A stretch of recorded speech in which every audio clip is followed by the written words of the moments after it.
The Galaxy S9 is going on sale on March 15, and today is March 14, the day before, and we have received the phone right here in our labs for our unboxing.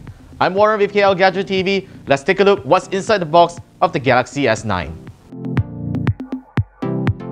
This year's Galaxy S9 packaging is pretty much the same as last year's S8. Apart from the branding change here to the S9 branding, you get to have a couple of features that is mentioned right here. So it has a dual pixel 12 megapixel OIS camera, it can shoot super slow-mo videos, 8 megapixel selfie camera, IP68 water and dust resistant and usual. There's stereo speakers finally tuned by AKG, and there's 64 gigs of memory and 4 gigabytes of RAM. So without further ado, let's take a look at inside the box of the Galaxy S9. So you take out this cover, put it at the side, lift out the lid from the side of it. Pretty much the same like last year's Galaxy S8. Serial number, let's put that aside. So let's take a look at the contents inside. You take it out like this. There's the SIM ejector. There is a casing. Oh wow, this is a TPU case. This is new. That is not available back on the Galaxy S8. So this is a good thing if you find a TPU case to be good enough for protecting your Galaxy S9. And of course, paperwork, quick start guide. Here's the Galaxy S9. We're going to take it out. Here we have, this is the Samsung Adaptive Fast Charging Charger. No Quick Charge 4 Plus, Quick Charge 3.0. It is still limited at Quick Charge 2.0. The Type-C USB adapter, a dongle, whatever you want to call it, to the standard USB Type-A adapter as usual. And here's a micro USB to Type-C adapter. Good if you have a lot of micro USB cables that you want to use it for charging. This is the adapter for your old micro USB cable. The headphones from by AKG looks like an updated version of the headphone itself. Very different from the Galaxy S9. We shall test that during our review. USB cable and earbuds for the AKG headphones. That's pretty much on the contents of the Galaxy S9's box. And now let's get to the phone itself.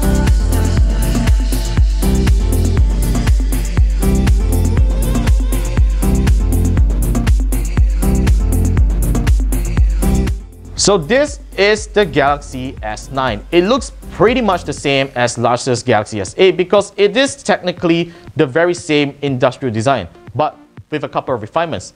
First of all, you will realize that the aluminum trim right here has been switched to a matte material. So that is actually a good thing if you don't intend to use the Galaxy S9 with a case, but in most cases you're still going to get a case to put on it because this is still a really fragile phone with glass on the front and back.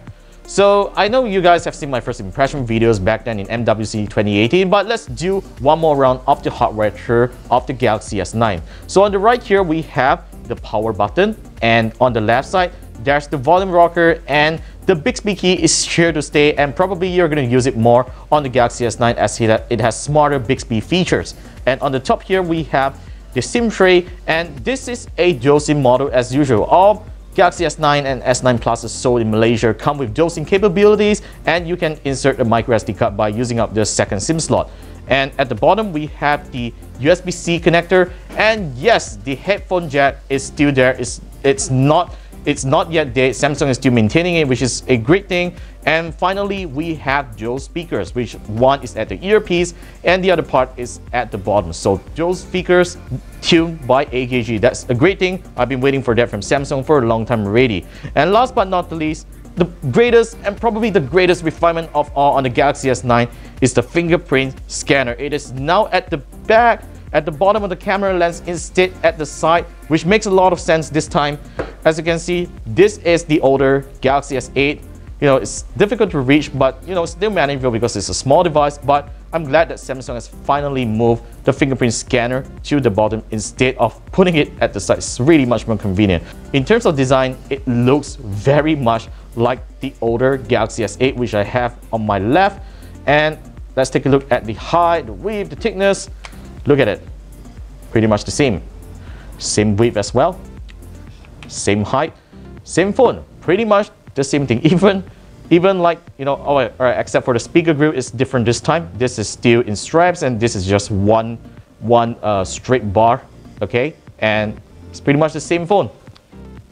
Now let's compare the Galaxy S9 to the iPhone X side by side. And as you can see, both devices have the same 5.8-inch display size, but the Galaxy S9 has bezels on top and the bottom, which makes it a lengthier device than the iPhone X. But the great thing is that it doesn't have that notch if you find it annoying. And if we talk about thickness, the Galaxy S9 is obviously thinner. Go to the back. The Galaxy S9 doesn't have a camera bump like the iPhone X. And in terms of weight, well, I find that the iPhone X is slightly heavier than the Galaxy S9, but weight distribution, the Galaxy S9 feels really good on hand. And another phone to compare is the Razer phone. This is one really chunky phone that we recently reviewed. Thickness, of course, Galaxy S9 wins. Well, because there's really huge bezels on the Razer phone at the top and bottom for the dual front-firing speakers.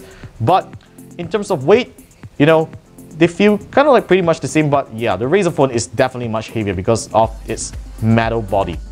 Now, a lot of friends have been asking me this question: should you buy or upgrade to the Samsung Galaxy S9? And to be honest, I've actually written an article over at KLGadgetTV.com detailing 9 reasons why you shouldn't go for the Galaxy S9 right now. Well, in conclusion, this is a really great smartphone, to be honest. The design looks really nice, and you know, it's one of the most modern looking phone designs that I've seen, even though it's last year's Galaxy S8 design. But nonetheless, if you have owned the Galaxy S8 or the Galaxy Note 8, and if you didn't really care about how great the camera performs or even some of the features like AR emojis, then really the Galaxy S9 just isn't for you.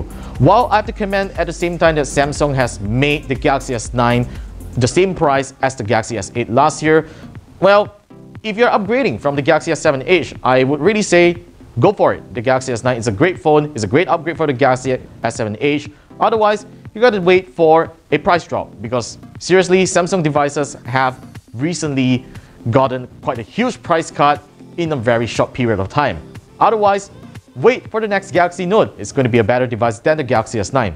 Still, I'll be doing a review of the Galaxy S9, so stay tuned for it over at KLGadgetTV. Be sure to subscribe to our channel and follow us on the usual social media channels. I'm Warren with KLGadgetTV, and I'll see you in the very next upload.